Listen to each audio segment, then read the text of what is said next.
So dear students, welcome back to my channel, that is The Educator. Today we are going to start our General English Speaking part 33, in which we are going to discuss about the same topic, that we will discuss about subject verb agreement. So students, let's start our General English Speaking part 33. So dear students, let's start our General English Speaking part 33, in which we are going to discuss about the same topic, that we will discuss about subject verb agreement, means विषय क्रिया सहमति in our today's class also. So students, in previous class I had told you about basic definition and example of subject verb agreement. So we are going to continue with another examples. The children weep. ठीक है, the children weep का मतलब बच्चे रोते हैं. ठीक है. My daughter is a swimmer. तो मेरी जो बेटी है वो एक स्विमर है, एक तैराक है, आप देख सकते हैं. ठीक है. The players are tired. खिलाड़ी थक चुके हैं. ठीक है. तो आप यहां देख सकते हैं द चिल्ड्रन वीप. तो basically it is a simple present type sentence. तो इसमें ये बताया जा रहा है कि बच्चे रो रहे हैं या बच्चे रोते हैं. ठीक है. My daughter is a swimmer. तो it is also simple present type sentence, because in this sentence it is basically mentioning that जो मेरी बेटी है वो एक स्विमर है, यानी तैराक है. ठीक है. The players are tired. तो जो खिलाड़ी हैं वे थक चुके हैं. ठीक है. तो ये भी बेसिकली प्रेजेंट टाइप सेंटेंस है, क्योंकि इसमें ये बताया जा रहा है कि द प्लेयर्स आर टायर्ड. तो प्लेयर्स जो हमारे जो खिलाड़ी हैं वो थक चुके हैं. ठीक है. तो अब हम देख लेते हैं आगे. Here the subject is a noun, children, daughter and players. तो आप यहाँ पे देख सकते हैं जो यहाँ पे सब्जेक्ट यानी जो विषय है तो वो संज्ञा है. ठीक है. चिल्ड्रन क्या है? चिल्ड्रन मतलब बहुत सारे बच्चे. तो चिल्ड्रन आपकी यहाँ पे संज्ञा हो गई. ठीक है. डॉटर क्या है? बेटी, पुत्री. तो वो भी आपका एक संज्ञा हो गया. ठीक. एंड प्लेयर्स, प्लेयर्स क्या है? बहुत सारे खिलाड़ी. तो वो भी आपके संज्ञा हो गई, क्योंकि ये सबके पर्टिकुलर नाम है, खिलाड़ी, बेटी और बच्चे. ठीक है. Here the subject is a noun. यहाँ पे जो विषय है वो संज्ञा है, जैसे मैंने बताया. पहले सेंटेंस में आपका चिल्ड्रन हो गया, दूसरे वाले में है आपका डॉटर, और तीसरे वाले में आपके प्लेयर्स. ठीक है. बहुत ही सिंपल है. आप आगे बढ़ते हैं हम लोग. The verb in first sentence weep, show action and answer the question. तो जो पहला जो आपका सेंटेंस है, जो पहला वाक्य है आपका, इसमें क्या है? जो वर्ब है, जो क्रिया है पहले सेंटेंस में, पहले वाक्य में वीप. वीप यानी रोना. तो ये आपकी क्रिया है, आपका काम बता रही है क्या कर रहे हो. ठीक है. तो weep, show action and answer the question. तो वीप क्या कर रहा है, यानी वीप यानी रोना. तो वो आपका वाक्य में आपकी प्रतिक्रिया को दिखा रहा है और सवाल का जवाब दे रहा है. ठीक है. The verb in first sentence, जो पहला वाक्य है, जो उसमें जो क्रिया है वीप, वो बेसिकली आपकी प्रतिक्रिया दिखा रहा है, मतलब शो एक्शन यानी प्रतिक्रिया आपकी दिखा रहा है, आप क्या कर रहे हो, एंड आंसर द क्वेश्चन, और सवालों का जवाब दे रहा है. ठीक है. The verbs in last two sentences is are called linking verbs. जो आपकी जो क्रिया है लास्ट के दो सेंटेंसेस में, जिसमें आपका ये आता है is और are. ठीक है. are called linking verbs. तो इनको जोड़ने वाली क्रिया कहा जाता है. ठीक है. तो the verbs in last two sentences, तो आपके जो वर्ब है लास्ट के जो टू सेंटेंस है, जिसमें is आता है और आपका are आता है. ठीक है.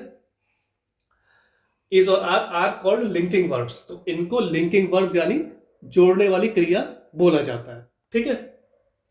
Because they link the subject with a word that renames it daughter और डिस्क्राइब्स इट टायर्ड. ठीक है. तो इसमें क्या होता है, क्योंकि ये विषय को लिंक करते हैं, जोड़ते हैं ऐसे शब्द के साथ दैट रिनेम्स इट, जो उसको दोबारा रिनेम करता है, उसको दोबारा नाम देता है एज ए डॉटर यानी पुत्री या बेटी, और डिस्क्राइब्स इट टायर्ड, और उसके बारे में विस्तार से बताने का प्रयास करता है कि टायर्ड मतलब वे थके हुए हैं या क्या आराम कर रहे हैं या थके हुए हैं. ठीक है. तो इस तरीके से बताने का प्रयास करता है. ठीक है. Because they link the subject with a word, क्योंकि ये जो विषय है उसको शब्द के साथ जोड़ने का प्रयास करते हैं. दैट रिनेम्स इट, जो उनको दोबारा रीनेम करने का मतलब उनको दोबारा नाम देने का प्रयास करता है, जैसे कि डॉटर यानी पुत्री, और डिस्क्राइब्स इट टायर्ड, और उसके बारे में विस्तार से बताने का प्रयास करता है, जैसे कि टायर्ड मींस थका हुआ. ठीक है. For a sentence to be correct, the subject and the verb should be in agreement. तो अब क्या है कि किसी भी वाक्य को सही होने के लिए, ठीक है, the subject and the verb should be in agreement. तो सब्जेक्ट क्या है? विषय। विषय और क्रिया को एक एग्रीमेंट में रहना पड़ेगा, मतलब एक सहमति में या तालमेल मेल जोल में रहना पड़ेगा, ठीक है।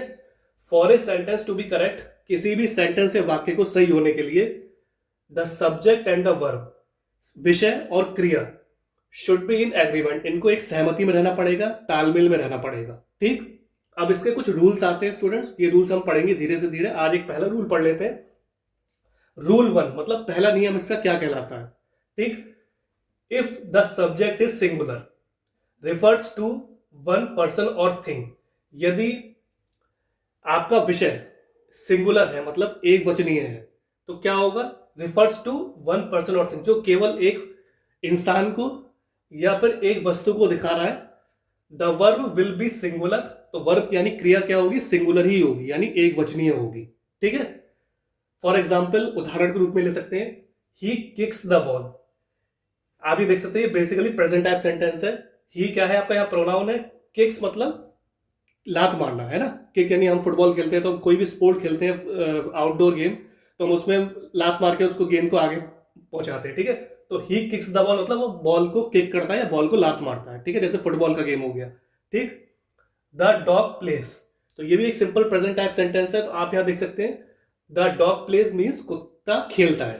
तो क्या हो गया? ये आपका आर्टिकल हो गया। डॉग क्या है? आपका कुत्ता हो गया, जानवर का नाम।